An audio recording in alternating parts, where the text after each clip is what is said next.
కార్తీక పురాణము 21వ అధ్యాయము. ఓం నమ శివాయ. 21వ అధ్యాయము. పురంజయుడు కార్తీక ప్రభావము తెలుసుకొనుట. ఈ విధంగా యుద్ధమునకు సిద్ధమై వచ్చిన పురంజయునకు కాంభోజాది భూపాలకులకు భయంకరమైన యుద్ధము జరిగినది. ఆ యుద్ధంలో రధికుడు రధికునితోనూ, అశ్వసైనికుడు అశ్వసైనికునితోనూ, గజ సైనికుడు గజ సైనికునితోనూ, పదాతులు పదాతి సైనికులతోనూ, మల్లులు మల్లయుద్ధ నిపుణులతోనూ, ఖడ్గ గద బాణ పరశువు మొదలగు ఆయుధాలు ధరించి ఒండరుల ఢీకొనుచు, హుంకరించుకొనుచు, సింహనాదములు చేసుకొనుచు, శూరత్వ వీరత్వములను జూపుకొనుచు, భేరీదుందుభులు వాయించుకొనుచు, శంఖములను పూరించుకొనుచు, ఉభయ సైన్యములను విజయకాంక్షులై పోరాడిరి.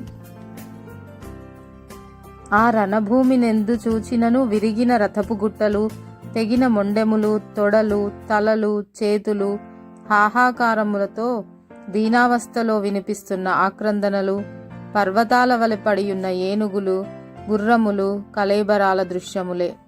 ఆ మహాయుద్ధమున వీరత్వమును చూపి చనిపోయిన ప్రాణులను తీసుకువెళ్లడానికి దేవదూతలు పుష్పక విమానంపై వచ్చిరి. అటువంటి భయంకరమైన యుద్ధం సూర్యాస్తమయం వరకు జరిగినది.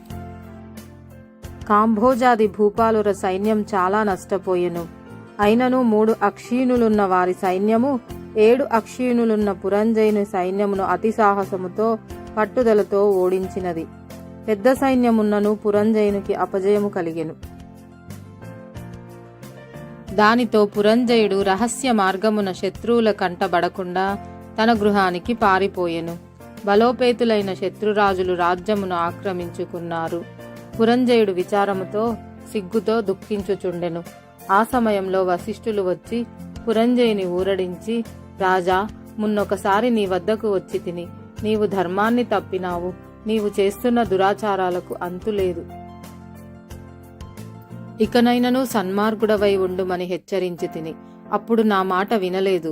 నీవు భగవంతుని సేవింపక అధర్మ ప్రవర్తనుడవై ఉన్నందుననే ఈ యుద్ధమున ఓడి రాజ్యమును శత్రువులకు అప్పగించితివి. ఇప్పటికైనా నా మాట ఆలకింపుము. జయాపజయాలు దైవాధీనములని ఎరింగియు నీవు చింతతో కృంగిపోవుట ఏలా? శత్రురాజులను యుద్ధంలో జయించి నీ రాజ్యమును నీవు తిరిగి పొందవలెనన్న తలంపు కలదేని నా హితోపదేశమును ఆలకింపుము. ఇది కార్తీక మాసము. రేపు కృత్తికా నక్షత్రంతో కూడిన పౌర్ణమిగాన స్నాన జపాతి నిత్యకర్మలాచరించి దేవాలయమునకు వెళ్లి దేవుని సన్నిధిని దీపారాధనము చేసి భగవన్నామస్మరణం చేయుచు నాట్యము చేయుము. ఇట్లొనర్చినచో నీకు పుత్ర సంతతి కలుగుతుంది. అంతియేగాదు, శ్రీమన్నారాయణుని సేవించుట వలన శ్రీహరికి మిక్కిలి సంతోషమొంది నీ శత్రువులను దునుమాడుటకు నీకు చక్రాయుధంను కూడా ప్రసాదించును. కనుక రేపు అట్లు చేసిన ఎడల పోగొట్టుకున్న రాజ్యమును తిరిగి పొందగలవు. నీవు అధర్మ ప్రవర్తనుడవై దుష్ట సహవాసం చేతగదా నీకీ అపజయం కలిగినది.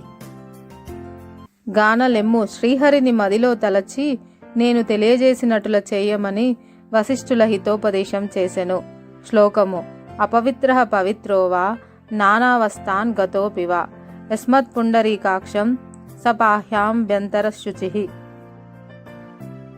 కార్తీక పురాణం 21వ అధ్యాయము సమాప్తము.